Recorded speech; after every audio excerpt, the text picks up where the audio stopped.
Κόκκινο οικονομία εν ώψη τρόικα. İşsizlik hızlanıyor. Ώρες αγωνίας για τη ρευστότητα. 3 yıl daha ekonomik belirsizliğin süreceği belirtiliyor.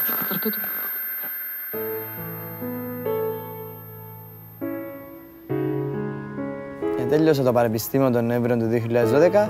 Ήρθα κάτω Κύπρο και ψάξα για δουλειά. Δεν βρήκα κάτι πάνω στον τομέα μου.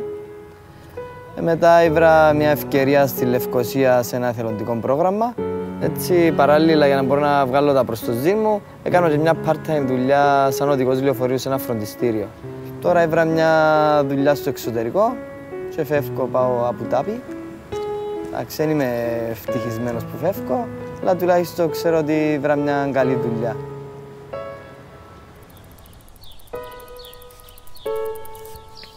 Montana State Üniversitesi Amerika'dan biyomühendislik dalında mezun oldum. 2012 yılında adaya döndüm ve iş başvurularına başladım. Fakat aradığım gibi eğitimini aldığım konu hakkında ne yazık ki iş bulamadım. Benim eğitimini aldığım konu gıda, ilaç, tarım gibi büyük firmalarda çalışabilecek mühendislerle ilgiliydi. Amerika'ya giderken Kıbrıs'taki durumun bu olduğunun farkındaydım. Ama mezun olana kadar bir şeylerin değişeceği ümidiyle devam ettik hep. Fakat 5 yıl sonra adaya döndüğümde hala iş bulma imkanım yoktu.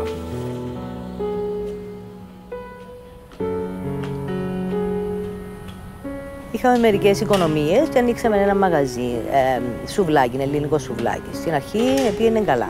Τους 4-5 μήνες όμως, λόγω της κρίσης που έπιασε την Κύπρο μας, διαλυθήκαμε. Φτάσαμε στα όρια της πτώχευσης, κλείσαμε το μαγαζί.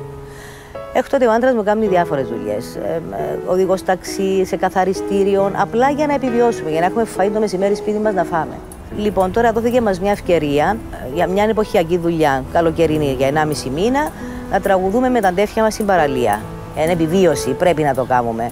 Και όχι μόνο τούτον, και οτιδήποτε άλλο θα κάνουμε, απλά για να μπορέσουμε να επιβιώσουμε.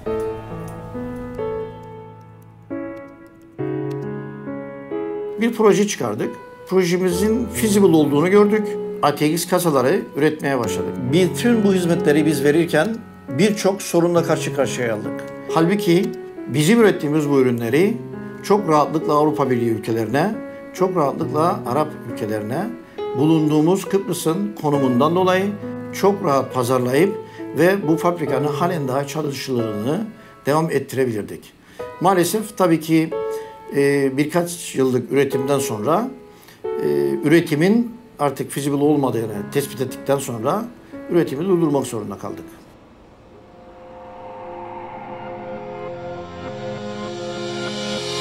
Τι θα γίνει αν βρεθεί τρόπος να ξεπεραστούν αυτά τα προβλήματα και να πετύχουμε την επανεκκίνηση της οικονομίας μας? Τι θα γίνει αν το κυπριακό πρόβλημα μπορέσει να λυθεί δίκαια? Ποια οικονομικά ωφέλη μπορεί να προκύψουν? Όλα τα στοιχεία που διατίθενται από το Κυπριακό Εμπορικό και Βιομηχανικό Επιμελητήριο και το Τουρκοκυπριακό Εμπορικό Επιμελητήριο καταδεικνύουν ότι μια δίκαιη πολιτική λύση θα έφερνε μαζί της και ένα μεγάλο αριθμό από οικονομικά ωφέλη και θα τόνωνε τομείς που τώρα βρίσκονται σε μεγάλη ύφεση. Μια πολιτική λύση αναπόφευκτα θα επέφερε μεγαλύτερη ασφάλεια στην Κύπρο, επιτρέποντάς της ως μια σταθερή, πλήρως λειτουργική οικονομία να προσεγγίσει ανεξερεύνητες αγορές σε όλο τον κόσμο. Πιστεύω πως μετά τη λύση του Κυπριακού θα υπάρχουν τεράστια οικονομικά ωφέλη. Ο τρόπος που θα δουν οι ξένοι επενδυτές στην Κύπρο θα είναι τελείως διαφορετικός. Διότι θα δουν μια ενωμένη οικονομία, θα απαλλαγούμε της αβεβαιότητας που υπάρχει για τις σχέσεις με Τουρκία, τις σχέσεις μεταξύ των κοινοτήτων. Αυτό το όφελος θα είναι τεράστιο.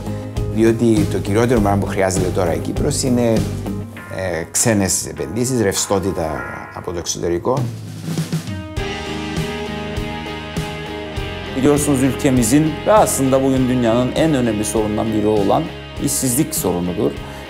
Yeni emek piyasasına katılan, iş gücü piyasasına katılan gençlerin iş bulamamasıdır. İşte bir çözüm, bir anlaşma ve yaratılan yeni sinerjiler ile, yeni potansiyeller ile emek piyasasına giren yeni jenerasyonlar çok daha iyi işler bulabilecektir. Ve bu iş bulma ile ülkedeki göç de büyük ölçüde azalabilecektir. Μια συνθήκη για αποφυγή διπλής φορολογίας μεταξύ Κύπρου και Τουρκίας θα επιτρέψει στην Κύπρο να παρέχει υψηλής ποιότητας επαγγελματικές υπηρεσίες σε τουρκικές εταιρείες που θα είναι εγγεγραμμένες στο νησί. Παράλληλα, ολόκληρη η Κύπρος θα μπορεί να εισάγει προϊόντα που κατασκευάζονται στην Τουρκία, μια χώρα που αποτελεί βασικό εξαγωγέα προς την Ευρώπη. Σήμερα στην Μέση Ανατολή, στον πιο ευρύ χώρο της Μέσης Ανατολής, η Τουρκία είναι η πιο μεγάλη οικονομία και αυτή που αναπτύσσεται με τον πιο ταχύ ρυθμό. Και οπωσδήποτε θα ανοίξουν πολλές ευκαιρίες για εμπόριο με την Τουρκία και ανάπτυξη οικονομικών σχέσεων μεταξύ Κύπρου και Τουρκίας. Ο πληθυσμός της αυξάνεται, η τεχνολογία αυξάνεται, το εμπόριο της αυξάνεται. Η εμπιστοσύνη στο καθεστώς του νησιού ως ένα διεθνές επιχειρηματικό κέντρο θα μεγαλώσει και αν γίνουν τα κατάλληλα βήματα για να δημιουργηθεί ένα φιλικό περιβάλλον για τις επιχειρήσεις, η Κύπρος θα γίνει ένας πολύ ελκυστικός προορισμός για πολυεθνικές εταιρείες που αναζητούν μια περιφερειακή βάση για την έδρα τους. Teknoparklar ve buna benzer yapılar ile gerçek anlamda yenilikçi, yaratıcı sektörlere de girerek bilişim sektöründe de bence yüksek anlamda bir sektör yaratabiliriz. Η πολιτική λύση θα επιτρέψει πρόσβαση σε νέες αγορές και θα προσφέρει νέες ευκαιρίες σε κυπριακές εταιρείες, επιτρέποντάς τους να ευημερήσουν και να γίνουν πιο ανταγωνιστικές μέσω πιο εύκολης πρόσβασης στα διεθνή χρηματοοικονομικά κέντρα. Uluslararası yatırımcıların ve uluslararası finans kuruluşların bunu gözlemlemesi doğal olarak Kıbrıs'a toplamda bakış açısını değiştirecektir. Kıbrıslılar gerek Rum gerekse Türkler çok daha iyi bir şekilde dünya ile entegre olup dünya ile iş yapabileceklerdir. Επιτρέποντας σε πλοία υποκυπριακή σημαία να χρησιμοποιούν τα τουρκικά λιμάνια, θα ενδυναμώσει τη θέση της Κύπρου ως το μεγαλύτερο κέντρο διαχείρισης πλοίων στην Ευρώπη και θα δώσει πρόσβαση σε αναδυόμενες και αναπτυσσόμενες αγορές της Κεντρικής Ασίας.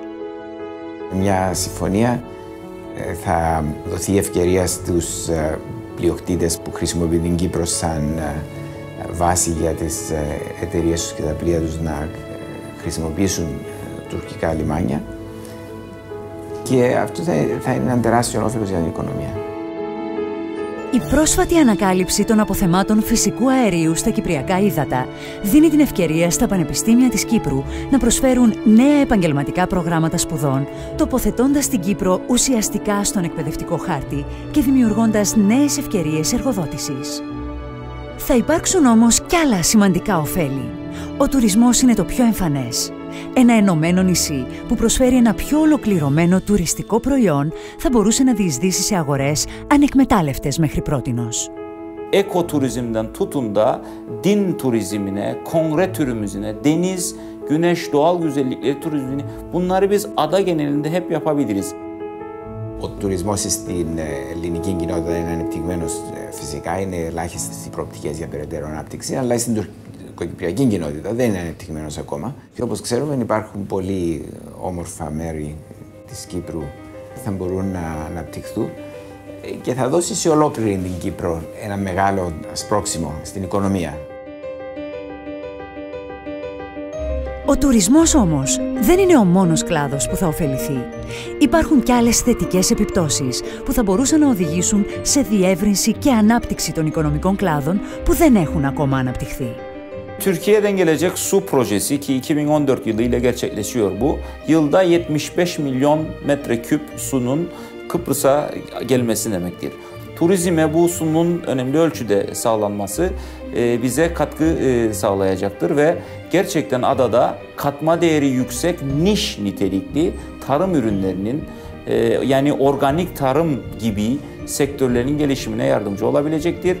Η επανένωση των δύο κοινοτήτων θα επιτρέψει στην Κύπρο να λειτουργεί σαν σύνολο. Τα έργα υποδομής και ανοικοδόμησης που θα είναι απαραίτητα μετά τη λύση θα δημιουργήσουν νέες θέσεις εργασίας στον κατασκευαστικό τομέα και θα προσελκύσουν ξένες επενδύσεις. Η επίλυση των ζητημάτων ιδιοκτησίας θα ενδυναμώσει τον τομέα των ακινήτων και θα αυξήσει δραματικά τη ζήτηση για εξοχικές κατοικίες από Ευρωπαίους αλλά και επισκέπτες από τη Ρωσία, την Κίνα και τον αραβικό κόσμο. Η μεταβατική περίοδος οπωσδήποτε θα έχει μερικές δυσκολίες γιατί θα ανοίξει η οικονομία προς κατευθύνσεις οι οποίες ήταν κλειστές ως τώρα. Küçük olmasına rağmen üzerinde yaşayan insanlara yeten bir ada büyüklüğündedir. Yaratacağımız yüksek katma değerli sektörlerle de işsizlik oranını büyük ölçüde aşağıya çekebileceğiz. Borçlarımızı, bütçe açık sorunlarımızı halledebileceğiz. Θα υπάρχει τόση πολύ αισιοδοξία για το μέλλον, που οι πρώτες δυσκολίες θα είναι προσωρινές. Η συμφιλίωση θα επιφέρει οικονομικά ωφέλη και στις δύο κοινότητες, ενώ η μη επίτευξη λύσης δεν ωφελεί κανένα.